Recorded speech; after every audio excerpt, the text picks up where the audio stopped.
The snow had started falling early that year in Rhode Island.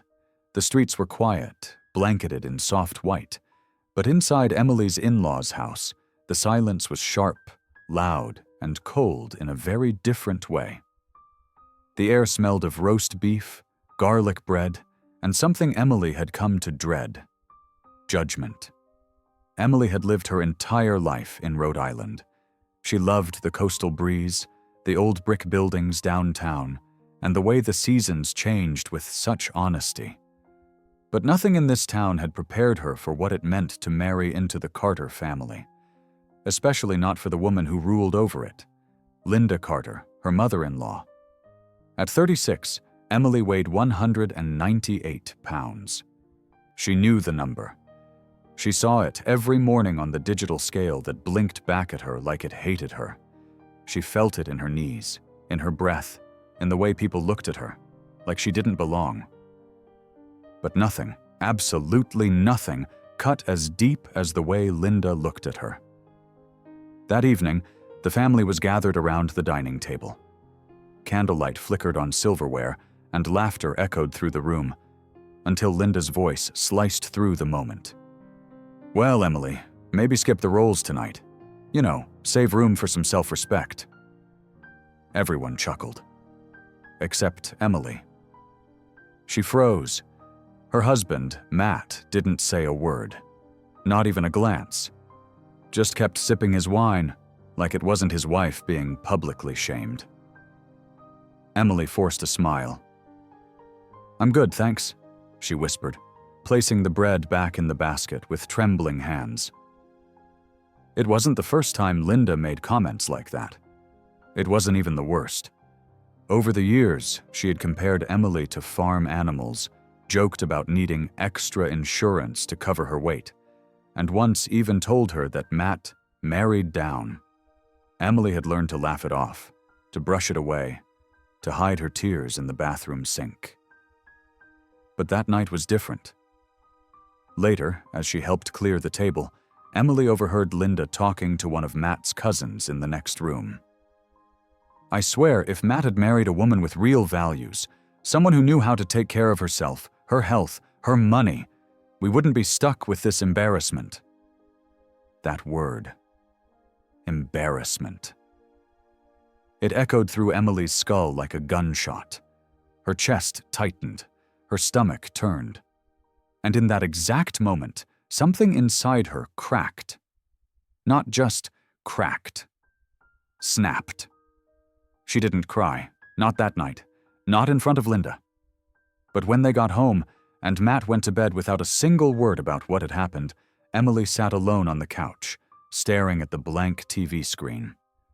She thought about her life, her body, her marriage, her money, or lack of it, the career she had given up, the dreams she had shelved to be a good wife, and how none of it had been enough. Not for Linda. Not even for Matt.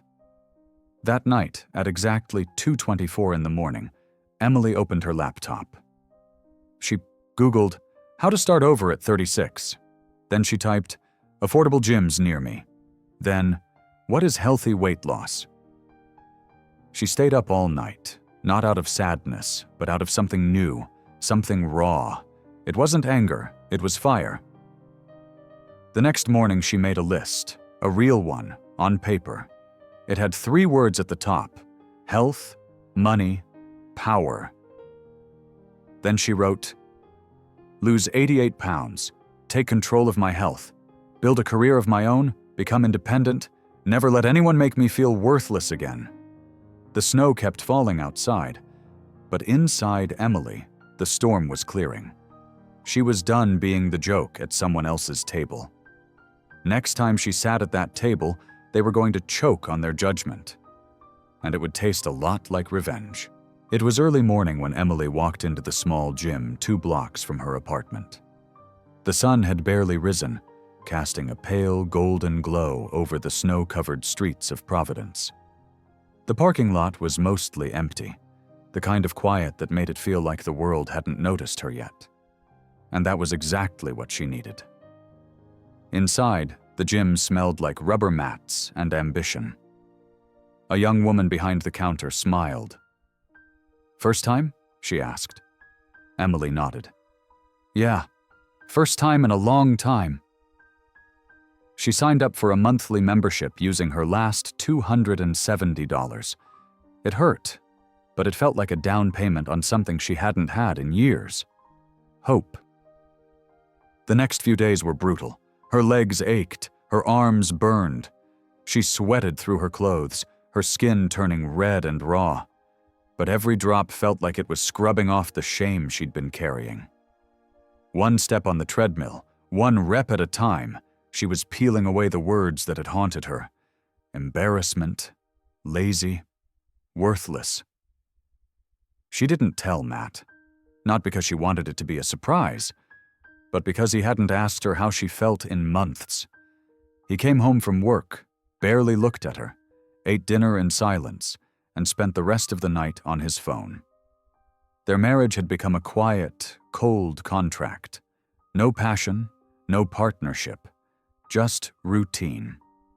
One night, Emily walked into the bedroom, out of breath, a towel around her shoulders, cheeks flushed from a late workout. Matt glanced up. "You still doing that gym thing?" he asked. She nodded. "Yeah." "Don't get your hopes up too much. You know it never lasts." He said it so casually, like he was telling her the weather. But inside Emily, it felt like an earthquake. She didn't answer. She just walked past him and shut the bathroom door. She cried in the shower. Not because of the pain, but because she realized something. Matt didn't believe in her. He never had. And maybe, just maybe, he never would. That night, Emily sat at the kitchen table with her notebook. On the top of the page, she wrote, Day 7, 194 pounds. She tracked every pound, every meal, every decision. She started learning about nutrition, real, simple food, not crash diets, not empty promises, just values rooted in health and balance. She made her own grocery lists, cut out sugar, focused on protein, drank water like her life depended on it, because it did. Her energy began to change. Her skin looked clearer, her mind sharper. She started walking taller. She caught her reflection in store windows and didn't hate what she saw. Her body was still big, but it was becoming hers again, not something others owned with their opinions. And one Saturday morning, something unexpected happened. She ran into Linda. It was at the pharmacy. Emily was picking up vitamins and comparing prices, stretching every dollar like it was gold.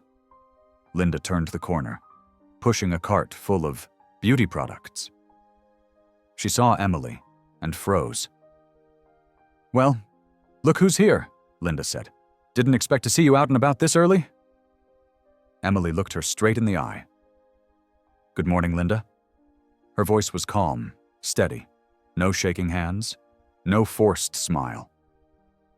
Linda glanced at the vitamins. "Trying something new, huh?"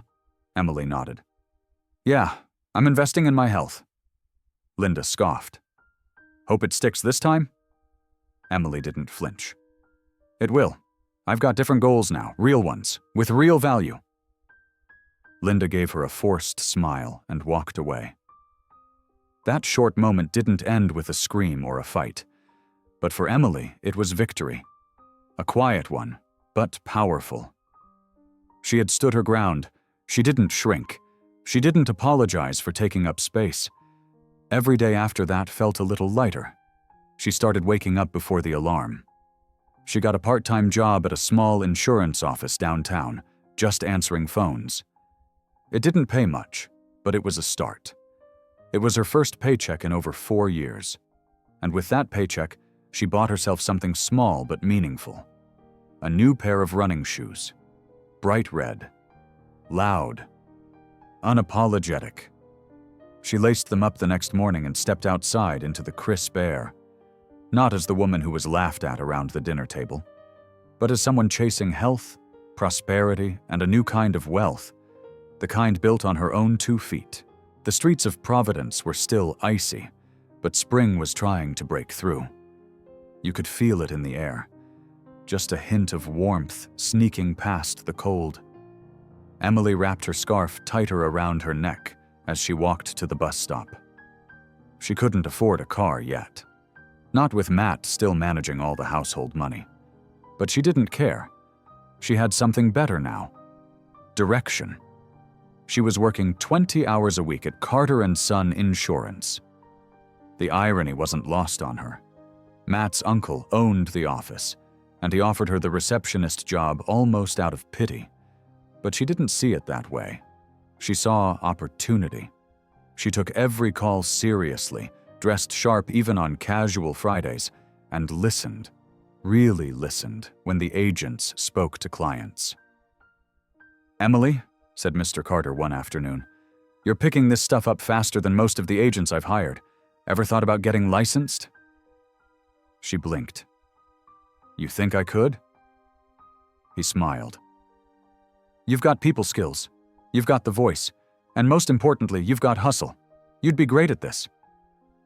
That night, she brought it up to Matt.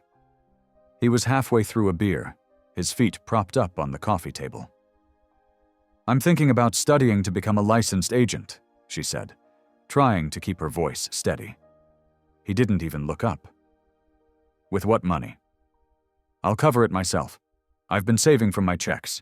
It's about $300 for the exam and materials." Matt scoffed. "Emily, come on. You're not cut out for that. You answer phones, that's your lane." Something in her chest sank, but it didn't break. "I'm going to do it anyway," she said, her voice quieter but firmer. "It's my money. I earned it, and it matters to me." He shrugged. "Suit yourself. Just don't expect me to bail you out when it doesn't work." That was the last time she mentioned it to him. Every evening, after work and a quick dinner, she studied. She used flashcards. She watched YouTube videos on insurance principles. She took practice tests on her lunch break. And all while keeping up with her workouts, early mornings, 5 times a week, she was now down to 178 pounds. It wasn't just about the number anymore. It was about freedom. It was about values. It was about proving to herself that she had more to offer than anyone ever believed. And she was starting to feel it. In her clothes, in the way strangers spoke to her, in the way she carried herself down the hallways of the office. Her posture had changed. Her presence had weight now, not physical, but emotional. She was no longer apologizing for being in the room. Mr. Carter started giving her more responsibilities, reviewing small policies, sitting in on calls, and on one particular Friday, he handed her a folder. "This one's yours," he said. Emily opened the file. It was a policy renewal. For Linda Carter, her mother-in-law. She froze. "You okay?" Mr. Carter asked. She nodded slowly. "Yeah, I just wasn't expecting that." She called yesterday, said she wanted to switch agents, complained her last one was too slow. I told her you were new but hungry. Emily's stomach twisted. Hungry? Yeah, that was the word. "Think you're up for it?" She looked at the file again. Linda's home, car, and life insurance. A big policy, a serious client. "I'm up for it," she said. That weekend, she reviewed Linda's file from top to bottom. She memorized every line of coverage, every lapse, every renewal date. She wasn't just going to meet expectations, she was going to exceed them. Not to prove a point to Linda, but to prove one to herself. When she called Monday morning, she made sure her voice was calm, polished, professional. "Hi, this is Emily Carter from Carter & Son Insurance. I'll be handling your renewal policy this year. Do you have a few minutes to go over the details?" There was silence on the other end. Then Linda's voice. "Oh, it's you." "Yes, ma'am. I've been working here for a while now. I'm a licensed agent as of last week." Another pause. "Well, I suppose we can start fresh." Emily smiled. Yes, let's. As they went over the policy, Emily kept it all business. She was warm but firm, confident without being arrogant. She made recommendations, explained coverages, answered questions. And Linda? She listened. No snide remarks, no sarcasm, just quiet, deliberate attention. When they wrapped the call, Linda said something Emily hadn't heard from her in years. "Thank you, Emily. That was helpful." Emily ended the call and sat back in her chair. For the first time in years, she wasn't just someone's wife, someone's daughter-in-law. She was Emily, a woman who had clawed her way back from shame. £1, $1, one value at a time. And she was just getting started. The rain was coming down hard that Monday morning, tapping fast against the glass windows of Carter & Son Insurance. Emily stood by the front counter, flipping through a folder while the office buzzed quietly behind her. She was now down to 163 pounds. Her waistline had changed. So had her wardrobe. But more than that, her spirit felt different, sharper, lighter, more hers. Clients now asked for her by name.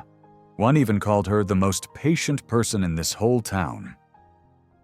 Mr. Carter had bumped her hours to full-time, and with it came a raise, her first real money in years that she didn't have to ask permission to use. She opened her bank app one night and just stared. It wasn't a lot, but it was hers. Every dollar, a seed of prosperity she had planted with sweat and grit. For the first time in her life, she wasn't just thinking about survival. She was thinking about building something, about wealth that didn't depend on anyone else. Matt, however, didn't notice the changes. Or maybe he did and didn't want to admit it. He still came home tired, uninterested, staring at his phone while she cooked dinner alone. Once, she mentioned going to a conference in Boston, insurance training, a chance to grow. His response? "You really think you're going to make a career out of this?" She didn't answer. She didn't need to. The next morning she registered anyway, paid for the train ticket herself, took a day off, and sat through 8 hours of lectures with a pen in her hand and a fire in her chest. It wasn't just about work. It was about values, about learning, about no longer depending on someone who thought she didn't deserve more. And yet, despite the changes, despite the progress, something about seeing Linda's name pop up in her calendar still made her chest tighten. Their relationship was professional now, tense but polite. Emily handled her renewals, explained coverages, reminded her of deadlines. Linda, to her credit, stopped with the backhanded comments. But she also never apologized, never even hinted at regret for the years of pain she caused. Until the day she showed up, unannounced, at the office. Emily looked up from her desk as the glass door swung open. Linda walked in, soaked from the rain, her coat sticking to her shoulders. She looked older, not just in years, in weight, in weariness. "Emily," she said, voice softer than usual. I need to talk to someone about life insurance." Emily stood slowly. "We can do that. Would you like to sit?" Linda nodded and sank into the chair across from her. "I've been having some health issues," she began. "Nothing major yet, but you never know. And honestly, my last agent wasn't very thorough." Emily raised an eyebrow. "That would be me?" Linda paused. "Right. I meant before you. Sorry." The conversation was formal at first.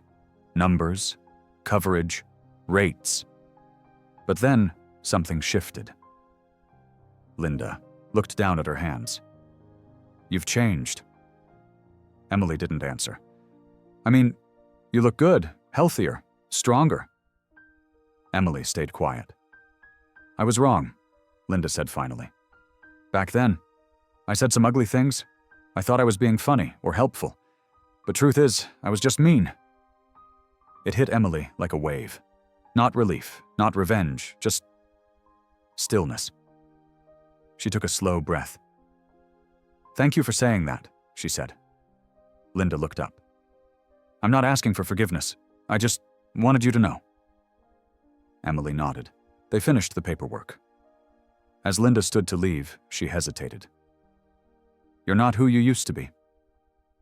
Emily met her gaze. "Neither are you." After she left, Emily sat at her desk for a long time. She wasn't angry anymore. She wasn't even hurt. What she felt now was clarity. She had built a life, a real one, rooted in health, prosperity, and respect. And no one, not Matt, not Linda, not the version of herself that used to cry alone in bathrooms, could take that away. When she stepped on the scale that night, it read 159 pounds. But for the first time, she didn't smile because of the number. She smiled because she knew exactly what she was worth, and it had nothing to do with pounds. By early May, the chill in the air had faded. The sidewalks in downtown Providence buzzed with the sounds of life. People sipping iced coffee, kids riding bikes, local stores opening their doors wide to catch the breeze. Emily walked those same streets now, lighter not just by weight, but by energy. She was down to 152 pounds, and it wasn't just her body that had changed. It was her walk, her gaze, her silence. She had taken full ownership of her health. No more skipping meals, no more emotional eating. She prepped her food each Sunday, loaded her fridge with greens, lean proteins, and fresh fruit. She moved her body daily, not for punishment, but for peace. The gym had become her church. And somewhere in those early morning reps and long weekend runs, she'd built a new version of herself. Steady, proud, and whole. At Carter & Son, she had climbed from receptionist to full-time insurance agent in less than 6 months. Mr. Carter now passed new leads to her, often saying, "Emily's the sharpest one we've got." Her income had doubled. She opened her own checking account. And for the first time in her adult life, she had money saved. Not much, but enough to make her feel safe. Still, not everything at home had changed. Matt hadn't noticed her weight loss, at least not in any meaningful way. He still came home, dropped his keys, and collapsed into the couch without a word. They barely spoke, and when they did, it was surface level. Groceries, the dog, bills. It was like sharing a roof with a roommate who had stopped caring years ago. One Saturday morning, Emily stood in front of the mirror in a navy blue wrap dress she had bought online. Size 10. She hadn't worn a 10 since high school. The fabric hugged her new curves, her collarbone visible, her arms toned. She felt powerful. Matt walked by and glanced at her. "You going somewhere?" "Brunch with some coworkers." He nodded. "You look different." She looked at him through the mirror. "I am different." He shrugged. "Just don't forget where you came from." His words stung, but didn't pierce, not like they used to. Later that afternoon, over avocado toast and coffee, one of her coworkers, Megan, leaned in. "You know," she said, "I've been meaning to ask, you ever think about going independent?" Emily blinked. "What do you mean?" "Like starting your own agency. You've got the drive, you've got the client base, and girl, you've got the charm. You could do big things with your own name on the door." The idea hit her like a jolt of electricity. Could she? She hadn't dared to think that far. But something in her shifted. That night she stayed up until 2 a.m, researching, reading articles on how to open an insurance agency, how to get licensed across multiple states, how to build a business from the ground up. She made a list, just like she had months ago. But this time, at the top, it didn't say, "Lose 88 pounds. It said, "Create legacy, build wealth, live by my values." She started setting aside part of every paycheck into a freedom fund, Not a vacation, not a splurge, a future. She met with a business advisor at a local small business center. She started studying on weekends again, this time about taxes, operations, branding. And then, one quiet Thursday morning, as she was about to leave for work, she found Matt standing in the kitchen. "You've been working late a lot." "I've been planning," she said, grabbing her keys. "For what?" "My own agency," he laughed, a full, sarcastic laugh. "You're not serious." "I am." He crossed his arms. "And you think people are going to trust you with that kind of responsibility?" She looked him dead in the eyes. "They already do." And with that, she walked out. The air was warm outside, the world wide open. She slid into her car. Yes, her car, the one she bought with her own money just 2 weeks ago, and drove toward her future. No one could stop her now. Summer had finally touched Rhode Island. The sidewalks steamed after every brief afternoon rain, and the salty breeze from the harbor carried the scent of ocean and fresh beginnings. Emily stood outside a brick building in the jewelry district, staring up at a small "For Lease" sign in the window. It wasn't big, it wasn't fancy, but it was hers. Well, almost. The realtor walked her through the space, exposed brick walls, big windows, a quiet corner away from traffic. It needed paint, furniture, and more light. But as she stood in the center of that empty room, all she could see was potential. "How soon can I move in?" she asked. The paperwork took 3 days. She signed the lease on a Thursday at exactly 10:15 in the morning. And as she slid the final copy across the table, she realized this was it. No more waiting. No more asking permission. No more living life halfway. Emily Carter Insurance Solutions was born.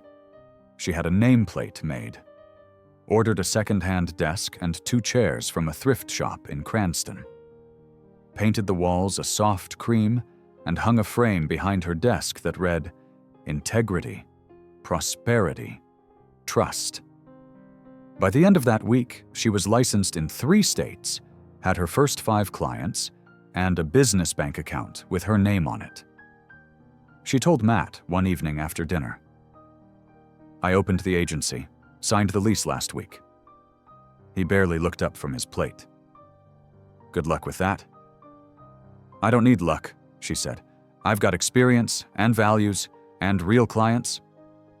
He laughed, shaking his head. "You think this is going to make you somebody?" Emily stood up, gathered her plate, and walked toward the sink. "I already am somebody, Matt. I just stopped waiting for you to see it." The silence between them was deafening. That weekend, she started sleeping in the guest room. 2 weeks later, she rented a small apartment near her new office. Clean, quiet, bright, a fresh space where she could breathe.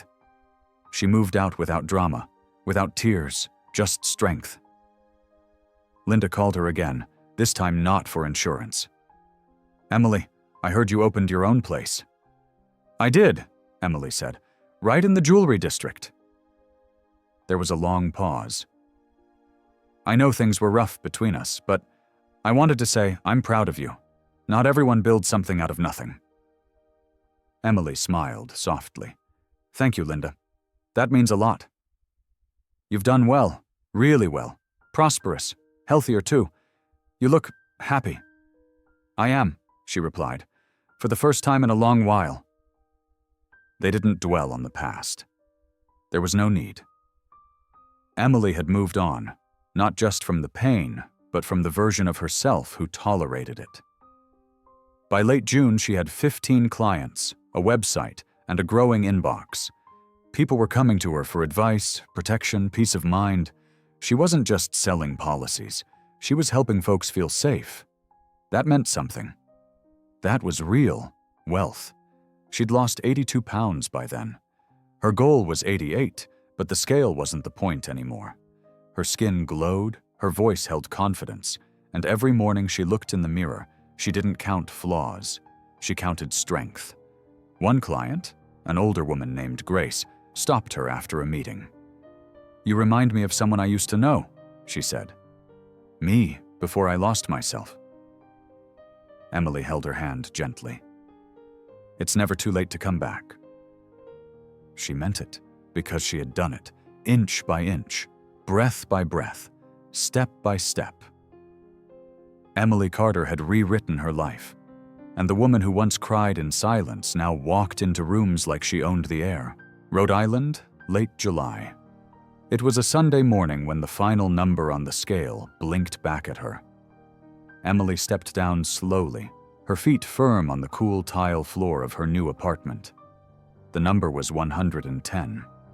She had lost exactly 88 pounds.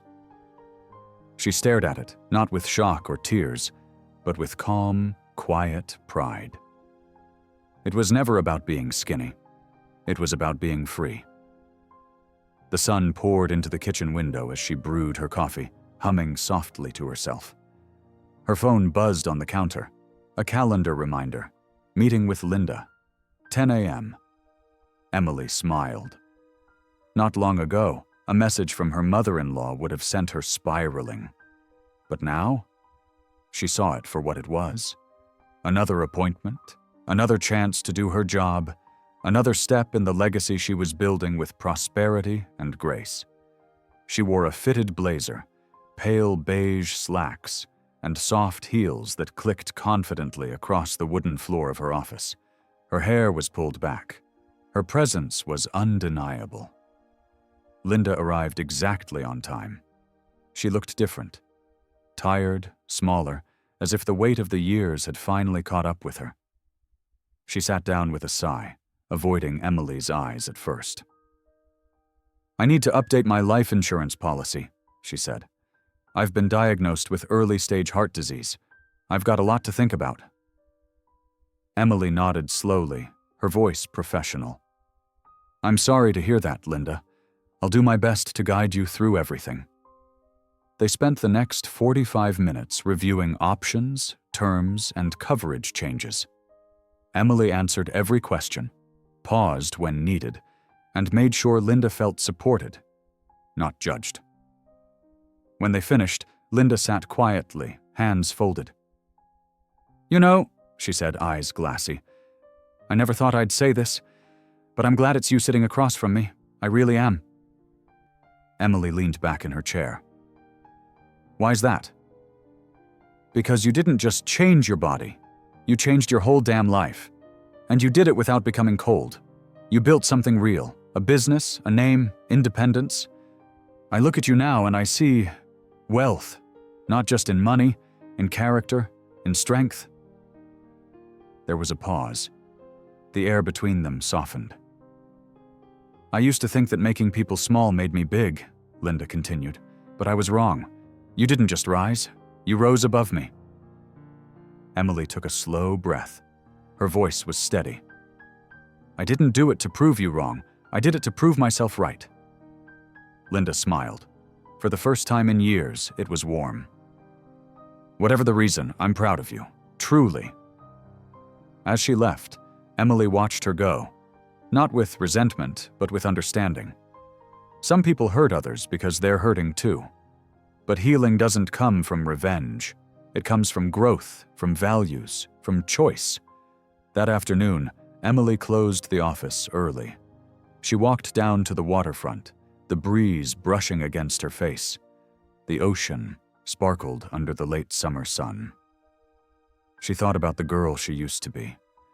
The one who hid in bathrooms, who begged for love that was never returned, who buried her voice beneath other people's comfort. That girl was gone.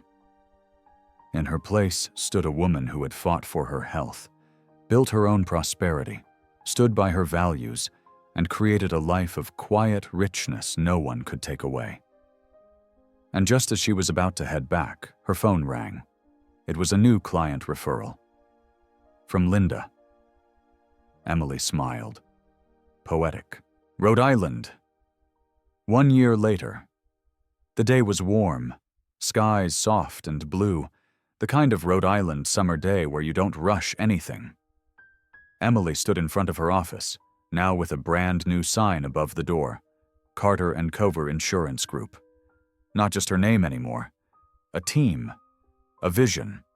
A business that had grown far beyond what she once dreamed, sitting alone on a couch at 2 a.m, searching for ways to start over. Inside, the place buzzed with quiet activity. Her assistant, Margot, answered phones at the front desk. 2 junior agents worked across from each other in the back. Framed client testimonials lined the wall, along with her official license in 4 states now.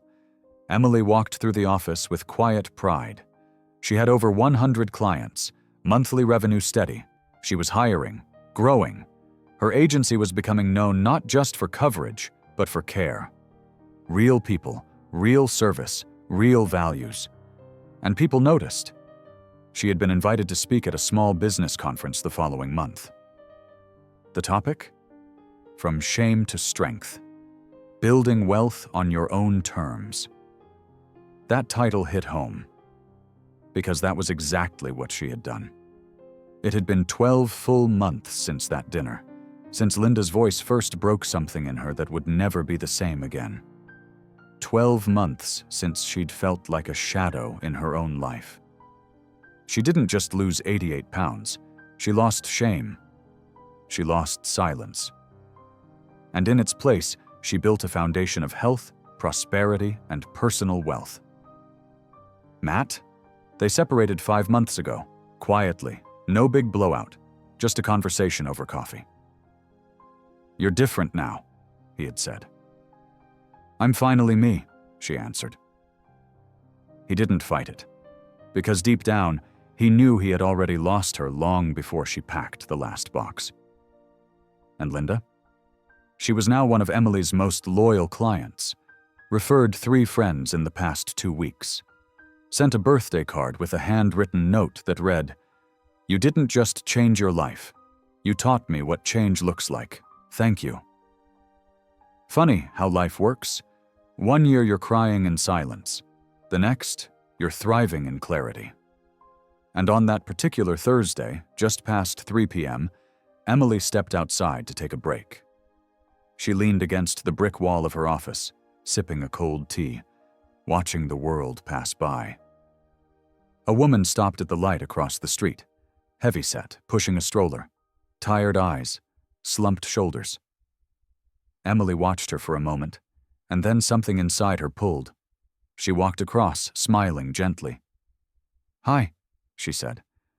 "Sorry if this is strange, but I just wanted to say, you're doing great. Whatever you're carrying, whatever you're pushing through, you're doing great." The woman blinked, then nodded, lips trembling. "Thank you. I needed that today." Emily walked back to her office, chest full. Because now she wasn't just surviving. She was leading. She was living. And every scar, every pound, every cruel word, it had all shaped her into a woman no one could ignore. A woman who turned humiliation into power. A woman who transformed pain into prosperity. A woman who proved that real wealth isn't in the dollars you make. It's in the courage to become who you were meant to be. And you? Have you ever felt like Emily? Have you ever had to rebuild from the ground up, carrying wounds that no one saw? Tell me below. I want to hear your story. You never know who your voice might inspire.